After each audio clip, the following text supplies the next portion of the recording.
Hello, Mike here. Today we're going to be talking about Foreflight basics.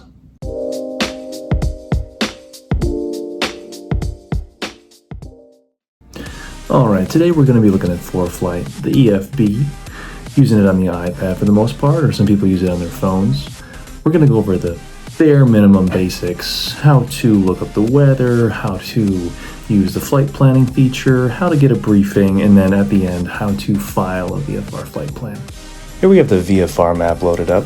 At the top left, you're going to see you have Aero and VFR. If you go ahead and click that button, we have aeronautical, we have VFR sectional, we have all these different maps that you can turn on and off. The ones that I'm normally using are going to be VFR, my VFR pilot, and aeronautical. And those two things are going to load up here. You'll see that we have airspace is outlined. So here's the Bravo at MSP. The class Echo over here in Mankato. We have the parachute jump areas here outlined in yellow. The aeronautical makes it really easy to see what's happening and what's around the areas. It's up to you if you want to use it. It is very helpful though, especially when you zoom in on airports here. So here we are, I'm over here at KOWA. As we zoom in with aeronautical on, it's going to overlay a picture of the taxi diagram. Very easy to just zoom in really quickly, see where you are. Of course, this is going to help a lot more at the busy airports, but definitely going to help at every airport. Then next up here at the top right, you'll see we have radar. That's going to show us our precipitation with classic, lowest tilt, all the different ways that we can look at the precipitation and how it's displayed. We have our icing map here. And you can see it's going to show us at different altitudes. It's going to show us at different times. So down here at the bottom right, we can go ahead and change 10K and we can say, oh, up here at flight level 230, what's the icing like? We can move that up and down. It will show us an active map of the icing conditions at different parts of the country here.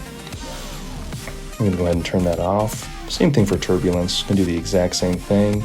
Turbulence at different flight levels. Here we are, 230, all the way down to 2000. Our field elevation here is 1149. Let's go ahead and turn that off.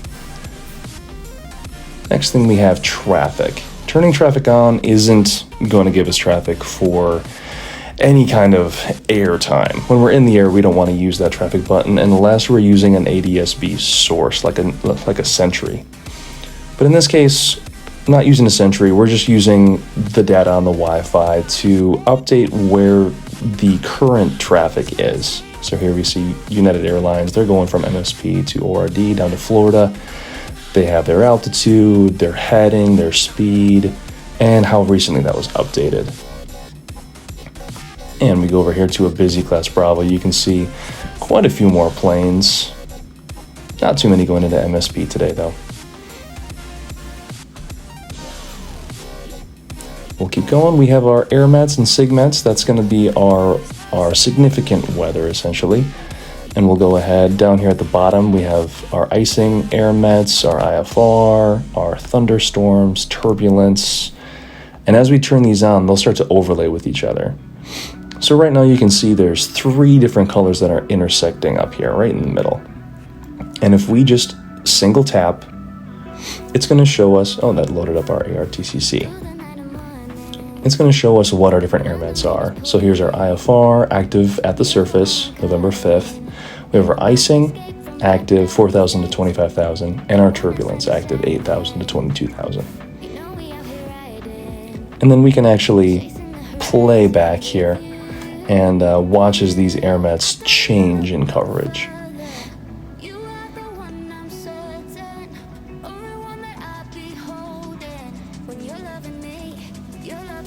We'll go ahead and pause that and turn all these off for now. Then we have our NOTAMs. Our NOTAMs are already on the map here, but we'll turn them off for a second and see if there's any NOTAMs around.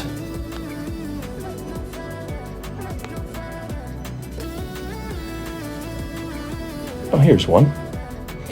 So this big NOTAM here, we're going to single tap on the screen. That's going to show us an unmanned aircraft is scheduled.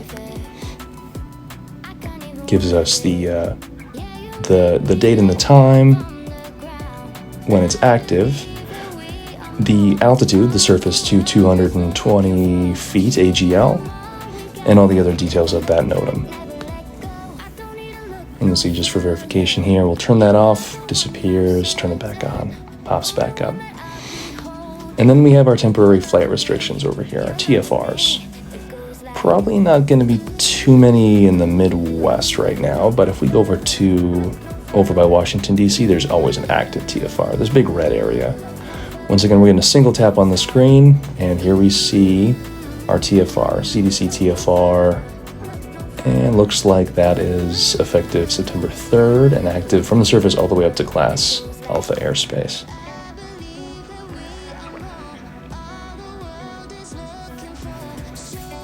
Next thing we have, you see it's flight category, surface wind, all these different options.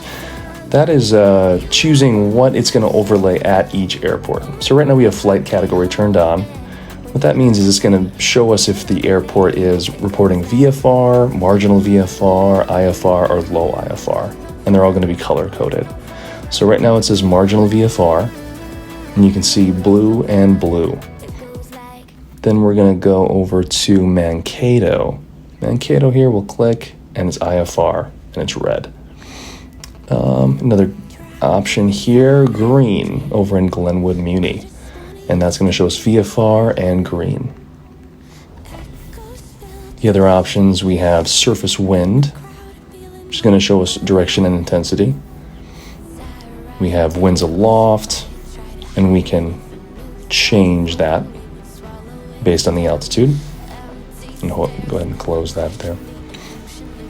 We have dew point spread from the temperature in Celsius down to the dew point. Throw the temperature in Celsius, the visibility in statute miles, the current ceiling, and the sky coverage. Usually I like to leave that on flight category. And then we also have PIREPs, if any are reported. Looks like several are around. If we want to click on each individual one, we can, and it'll show us what was reported and when it was reported. We can turn on lightning, which don't know if there's going to be any lightning today.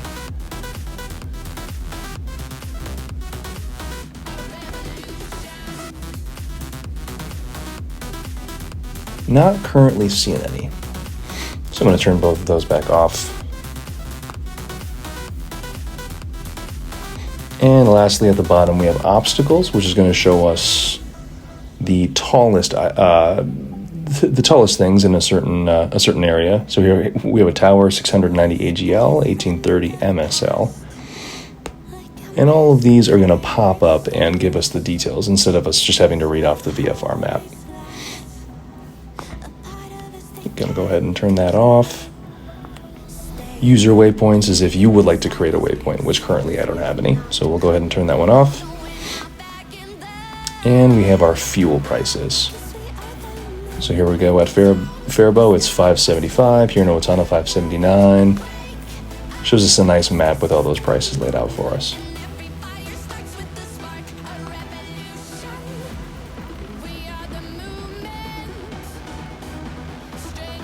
All right, next we're going to look at the flight plan button up here at the top. This is going to give us a very easy way for us to schedule a flight, to look at the weather, to look at our destinations, and get everything cohesive. So the easiest way here, we can just tap on the top box, and we can start to type in an airport. We'll start here at KOWA. And let's say we want to fly over here to Red Wing Airport. So we'll just go and type in KRGK.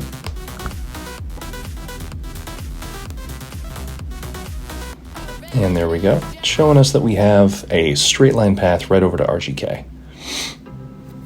Another thing we can do, let's say we want to add Rochester to this path. We can long press right next to Rochester, and it's going to give us our waypoints, airspace, and location that is closest to where we long pressed. So nearby here we have KRST. We can just click that, and it adds that to our flight plan. And lastly, we'll just add Owatonna again. So that's going to be our triangle flight path today. Now at the top left, you'll see there's 3 little boxes on the top left. This top one here is going to be different aircraft that we have set up in Foreflight. So these are different ones that I've set up. These are at the flight school that I'm currently at. We have an Archer, a 152, a Cherokee Warrior, another Archer. So if we click this 60 uniform here, you'll see that all the numbers at the bottom are changing. Our distance, our estimated time en route, our ETA, our fuel, our wind, that whole box is changing. So I'm going to change it one more time. We'll go to 48. We'll see that our fuel now is 11.1 gallons. We'll go over down to the commuter. Our fuel is now 8.5 gallons. So what it's using to calculate this is the aircraft profile, which is right underneath it where it says summer. This is the profile that I've set up for this particular airplane. So we'll go back, we'll change it to 60 uniform and 80-degree day. Here's another profile, but the profile is only set up for 60 uniform.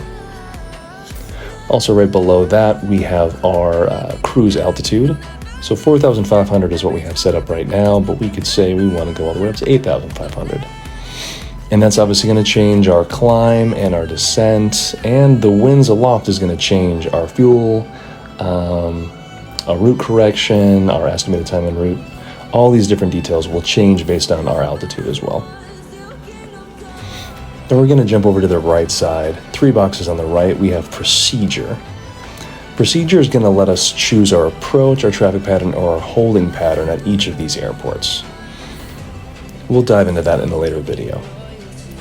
Our routes are going to be for IFR. This is going to give us an IFR route that's going to get us as close as we can to our direct path here. But since we're just doing a triangle, it's not going to give us anything good. And the last, we have the estimated time of departure on the bottom right. So we'll say that we want to go today, we want to leave at 1600. And you'll notice, of course, our fuel changes, our wind changes, our route correction changes. All these things are going to change based on what the forecast weather is. Here we go, 1800, 13.8 gallons. We're going to go down to 2000, 13.6 gallons. So that's all going to change and update automatically for us. All right, our nav log is going to have several other details here. It's going to have each of our legs, our headings, our distances, our fuel requirements, all that laid out nice and neat for us. And also the profile at the bottom right. This is going to give us our altitude above the ground, any potential hazards that might be close to our flight path, and if we have any airspace here, like in Rochester, it's going to show us that we're flying, in this case, over Rochester with a clearance of 7,200 feet. Since we updated our flight to be at 8,500 on the top left, our profile here says that we have 7,200 feet of clearance over Rochester. And you can see it updating on the map at the bottom.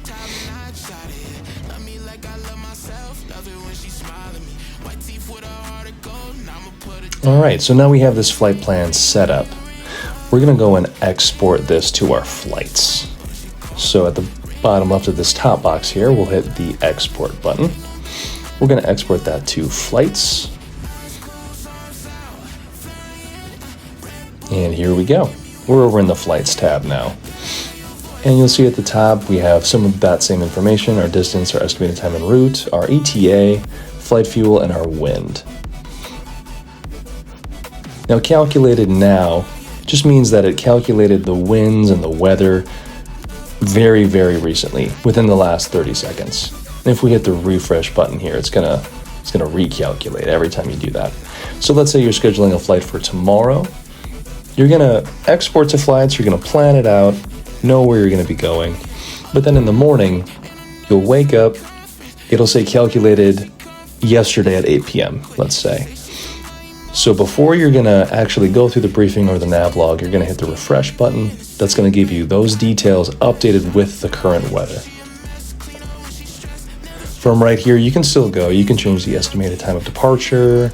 You can change your departure and destination. You can get your info about these different airports, what they're currently reporting. In this case, we're taking off and landing at the same location. And your alternates if you'd like to add those as well.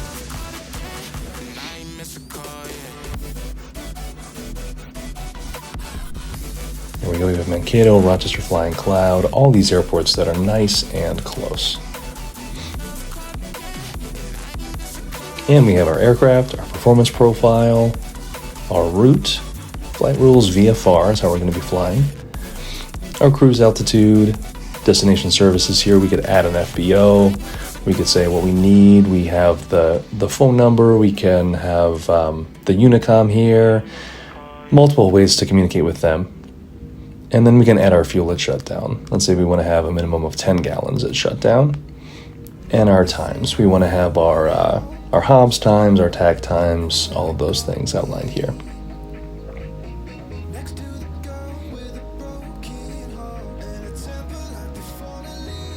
Now once all that's done, you're ready to file, you're ready to take off.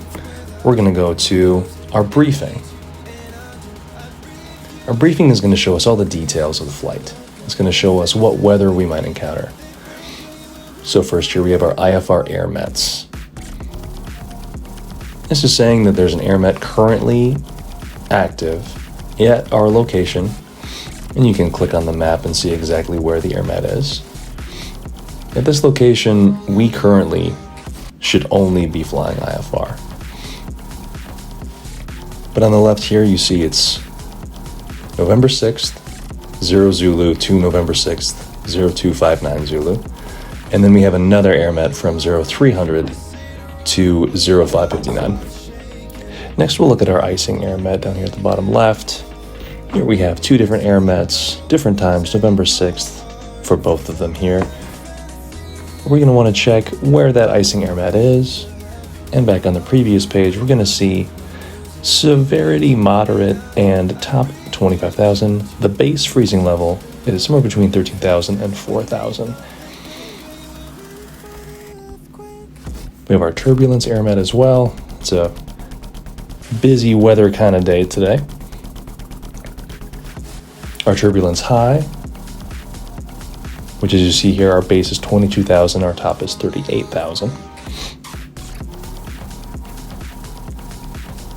This one has a base of 8,000. And our synopsis. This is going to bring up our surface analysis chart where we can see current precipitation, current weather systems. We have our low areas, our high areas of pressure, our isobars, and any fronts as well. Couple troughs. These orange are troughs of pressure.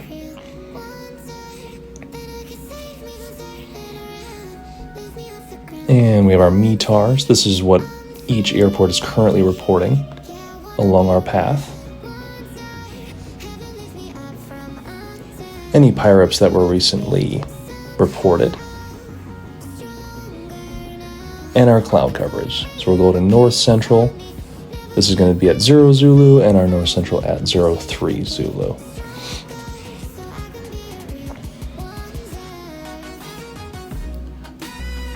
And our visibility, surface winds, and precipitation. North Central 0 Zulu, North Central 03 Zulu. And our terminal area forecasts for the area. Next, we're going to look at our wind chart. This is going to show us the general direction and intensity of our wind on our path, the vertical cross-section, where the winds are going and anything that we might encounter, and our winds aloft. We're flying at 8,500, and these winds are what's currently reported at that altitude. We have our departure NOTAMs. So here's the Owatonna NOTAMs. And our destination, we're landing at the same airport, so it's going to be the same set of information. Our en route navigation NOTAM, so this is going to be more for the IFR flights. You see here, ILS runway 35, the VORTAC, VOR DME not maintained. These are all going to be IFR related. Our en route communication NOTAMs. En route service NOTAMs, weather system, wind unreliable. En route airspace, more for center here.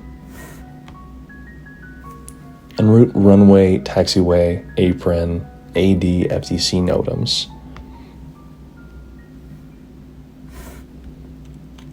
And any other NOTAMs that might apply. We have towers, wind turbines, things that we should avoid. I'm sorry, here's our center NOTAMs. And going back to the beginning. So that whole briefing is what's going to inform us about the flight and let us know what's going on in the airspace that we plan on flying through. So we're going to go back here.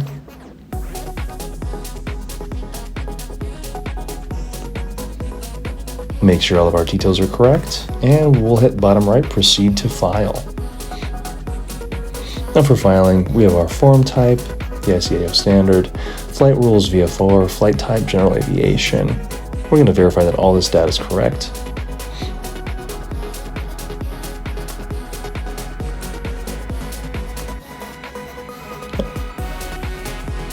And then we would hit file at the bottom right.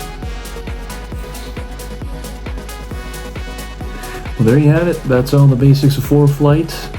Foreflight obviously isn't as simple as we made it out to be today. You can delve in, you can create aircraft profiles, do all sorts of stuff. But for the basics for VFR flying, this should get you a majority of the way there. If you have any questions, feel free to hit me up on YouTube, Instagram, Facebook, anywhere that I'm online. It's been a pleasure walking you through stuff today. I'm Mike. Have a good one.